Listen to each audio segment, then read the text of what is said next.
you actually preached a message a long time ago, and it was such a sticky concept. You were talking about like, you're kind of a big deal. But you're kind of a big deal, right? And it's the exact same sentence, but just depending on your inflection, what is the meaning that you pull from it? And obviously you had all kinds of scriptural, that wasn't the whole message. It was about John the Baptist. Like, yes, but he didn't build a sermon on that. Like, okay. But anyways, but that was like kind of an easy reminder of some of those concepts, right? And I think it is important for an easy, sticky little thing to keep in your head of like, the things that I do matter, but also the entire world doesn't rise and fall on me. And if I go to dust tomorrow, the Lord will continue to work in this world without me. Like, so I'm kind of a big deal, but I'm kind of a big deal. And it helps you keep things in very proper perspective about doing, as you know, we've said this before on the podcast, the whole like, do what is yours to do, you know, what is mine to do. And I think it helps you really start honing in on what that actually is and keeping it in its proper context and not letting it like take you over. Because it can. You know, I've noticed this too. And, you know, I think it's a tension to be managed. Like I think obviously like in, you know, life, leadership, whatever you're doing, you got to get out of your comfort zone, right? I think we know that, right? Like, you know, success or the next level is rarely, you know, on this side of your comfort zone. You got to push yourself out of that space. And I think sometimes that's devolved into leaders thinking that they have to structure their life or they have to live in such a way that they are like constantly on the verge of breaking. Yeah. And so it's almost like, hey, great leaders live their lives right on the verge of breakdown, and the great ones just don't break. You know, but man, it's like they almost do. Well, dude, the reality is, how many leaders have you seen, good people, that push it like that, and a lot of them do break. That's right. They break in one way or another. And even the ones who don't break live pretty much in a state of misery. And, you know, I think level of burnout. Yeah. I mean, I think the tension to be managed there is you don't want to go, oh yeah, I want to be so far away from breaking that I'm going to just get in this comfort zone. You become apathetic. You become all of that, which I think is a mistake. But I also think that, you know, to kind of think that the job of leadership and getting out of your comfort zone means that you're on the verge of breaking all the time. Yeah. So it's the whole idea of like, look, you know, it's smart to rest when you're tired. It's even smarter to rest before you're burning out. Right. And so I think, you know, that's what I'm trying to do. I want to be in a place where I'm building for the long haul. I'm enjoying the journey as I go. And to be able to, you know, take some of those moments to be able to really be in good energy and not just see if I'm tough enough to live on the edge and not break. You know, it's interesting to hear you say that because I feel like so much, it's such a simple concept to just go, yeah, what would Jesus do? Like live your life like Jesus. But I think in some weird way, we've tried to push ourselves past Jesus. Like somehow it's our job to surpass the way that he lived, which is just wild because you absolutely can't. And yet I think we do lose sight of not just what he said, but like, what did he actually do? And if you go back and you look at his life, he did live his life in such a way that he, number one, he wasn't doing active ministry, you know, most of his life. It was just the last few years, at least as far as we know. But even during that time period, the times that we have recorded that he pulled away from a crowd, right? If he was in a situation where there were a lot of people needing a lot of things from him, he gave of himself and then he stepped back and took time to restore. He spent some time with some close friends, or he spent some time alone, or you know what I mean? He rested, he slept, we have record, you know, written record that he did those things. And so it's like, why do we think that we're supposed to push our lives to like a different level of breaking point when that was not what was modeled for us at all? He didn't live his life that way. He's certainly not expecting us to somehow one up him. It's just like a goofy mindset. And I think especially people in ministry tend to feel this need to like push harder and harder and harder and harder out of an urgency that just was not given to us. You know, he never said, push till you break. He never said, you know, unless you're on the verge of burnout, you're not doing it right. He encouraged us not to worry. He encouraged us to have faith and to trust. He encouraged us to rest. He encouraged us to find peace. And so, like you said, it's not that you get stale and that you don't do new things and you don't push yourself, but managing yourself within your human body, you have limitations. You have limitations in your emotional and mental capacity as well. And those are there for a reason. It's so that you sense the boundaries and learn to respect them and give yourself that space. Yeah, I think you think of concepts like being a living sacrifice, right? So we think of that as like a discipleship concept. Like, I'm not my own, right? I'm a living sacrifice. And I think for sure there are times that there may be an assignment in front of us, or God's calling us to do something that really is going to push our boundaries. It's way beyond us, and is tremendously uncomfortable, or, you know, you really have to resist temptation, or you got to, you know, be steadfast and develop new skills. Yeah. And it puts you, you know, right at the verge of and beyond yourself. I think some of that, again, sometimes can cascade into this compulsion that if I'm not miserable, uncomfortable, then I'm out of the will of God, that there's not a time to pull back and, you know, and so I think you got to be careful. Like, I want to be obedient to whatever God's put in front of me, even if that means a tremendous amount of sacrifice or denying myself and all of that. Like, but what I don't want to do is think that that is the only expression of God's will in my life. And so now if I'm not there, I'm uncomfortable with the fact that I'm resting, taking a break, or I'm experiencing some level of comfort or pleasure or whatever it might be. So that's absolutely right. I think the word you used, compulsion, is really important.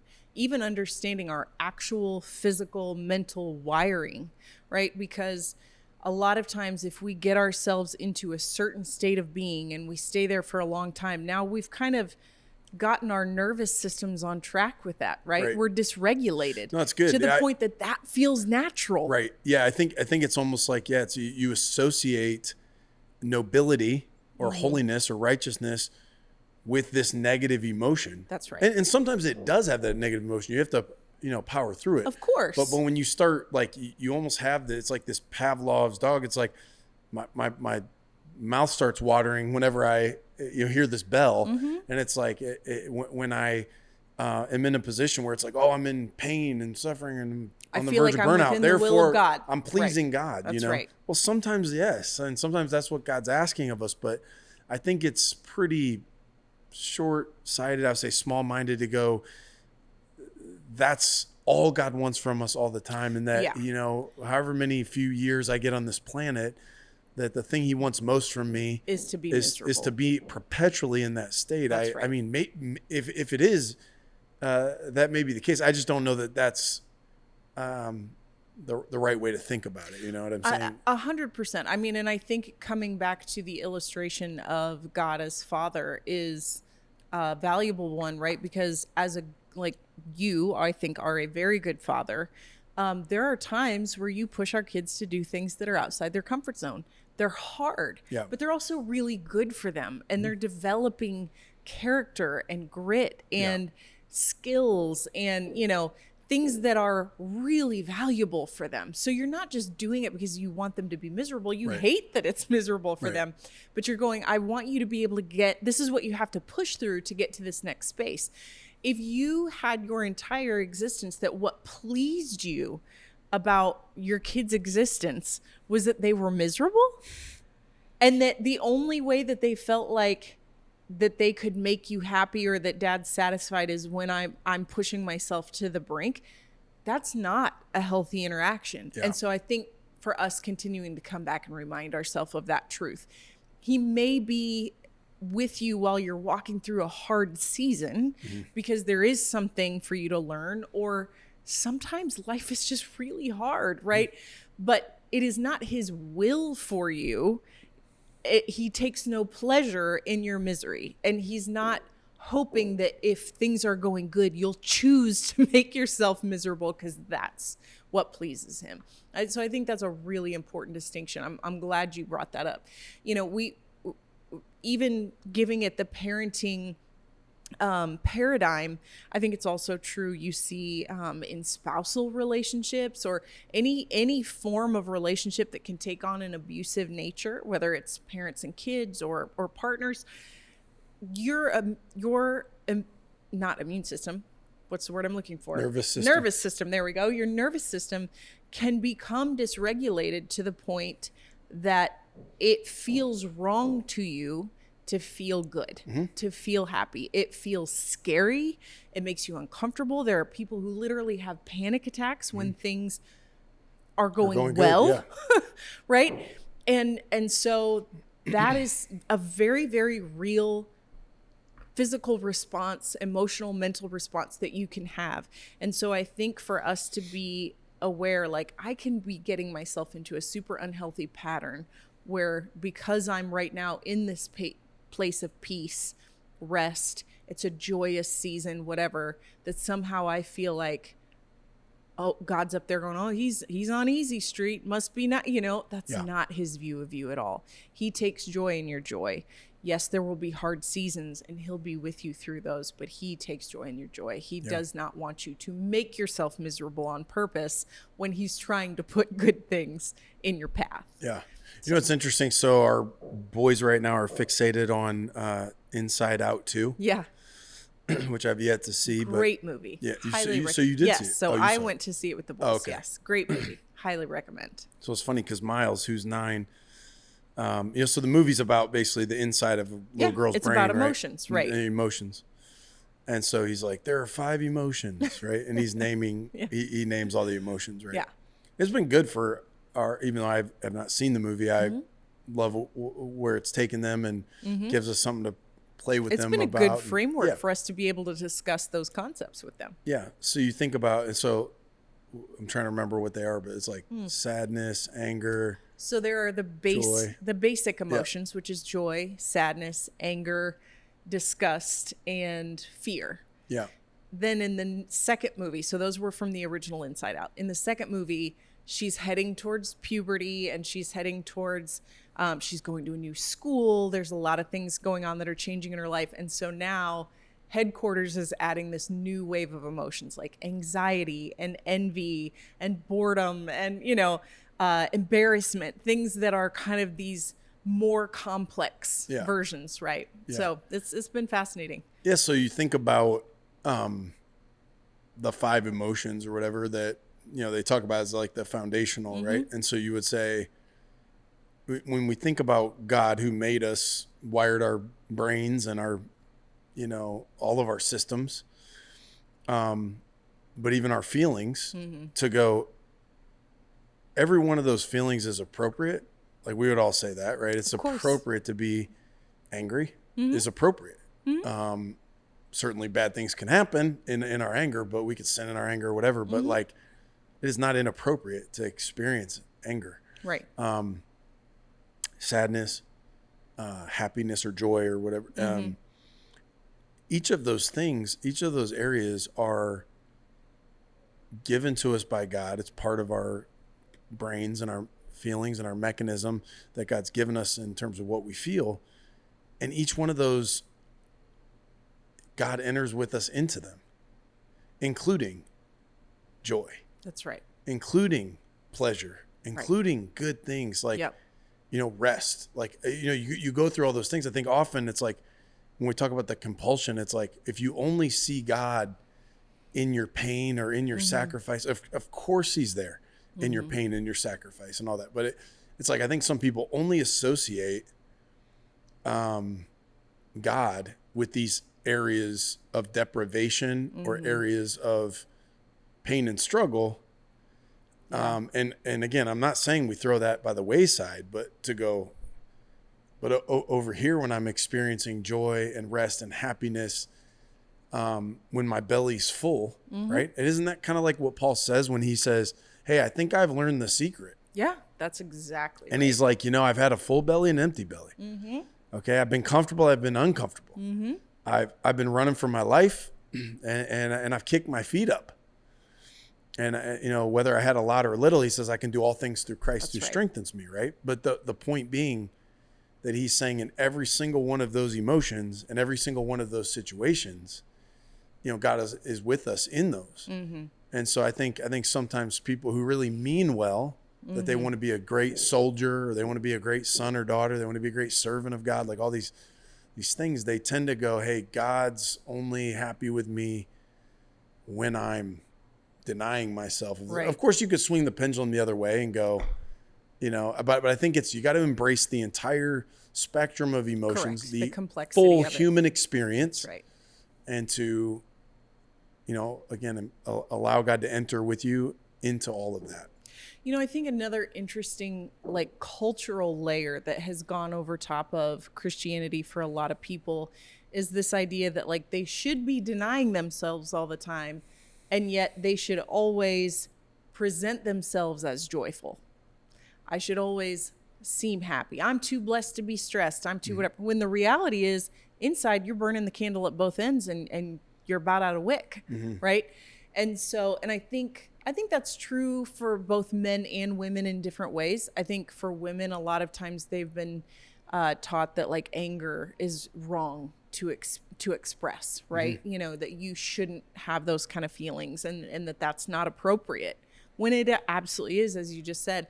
I think for men, a lot of times they've been taught that some of the, emotions like sadness or things like that are not appropriate for them, that anger is actually the only negative emotion that's appropriate, right? So somehow we've gendered emotions. Women are allowed to be sad and cry. They're not allowed to be mad. Men are allowed to be mad, but they're not allowed to be sad and cry. It's no, those are just human things that everyone experiences. And all of us are entitled to experience, in some way. Like you said, it's the full human experience, and that God is with us through all of them, and that you don't have to just pretend to be happy all the time. I'm not saying walk around and just wallow in, something negative. You need to walk through it, but you also don't need to just pretend happiness is the only thing. I heard somebody talking about this one time. They were talking about that song, If You're Happy and You Know It, and they're I learned this in church. If you're happy and you know it, clap your hands. If you're happy and you know it, stomp your feet. And they said they took their kid to a mommy and me type class somewhere that was not a Christian thing. And it was, if you're happy and you know it, clap your hands. But then it was, if you're angry and you know it, stomp your feet. If you're sad and you know it, and it was oh yeah, that's actually the original version of that song. We changed everything to happy. No matter what, if you're happy, dang it. So do all these things here. And it's no, learn how to appropriately. We should be teaching our kids from a young age how to appropriately express any emotion they have, and for us to be able to walk with them through it. And what a healthy example, again, back to seeing God as Father, right? Seeing God as a parent. You go, what does a healthy parent do in this space? How can I model for them a healthy view of God? Well, it's being willing to enter with them into I know you're sad, or I know you're mad right now. Okay, let's talk about it. Instead of going, well, you don't get to be mad. It's okay, you're mad. Well, that doesn't change the outcome of this. You still have to do X, Y, and Z, but let's talk through your mad feelings. Let me be here with you. What a gift to our kids from a young age to feel like they are seen and heard for what they're experiencing, and that you journey with them. And I'm not perfect. I've gotten that wrong 1,000,001 times, but I'm trying my best to continue to get better in that space, because it's man, that really is a gift that I think helps you have such a healthier view of God, when you can really understand at a core level that he does want to journey with you through all your stuff. You don't have to try to pretend that your stuff isn't what it is for him to be willing to be there with you. And it's something sometimes I think we know up here in our heads, but it's harder for our hearts to absorb and really get into your bloodstream, So that was a fun little tangent. Inside Out 2 review. There you go.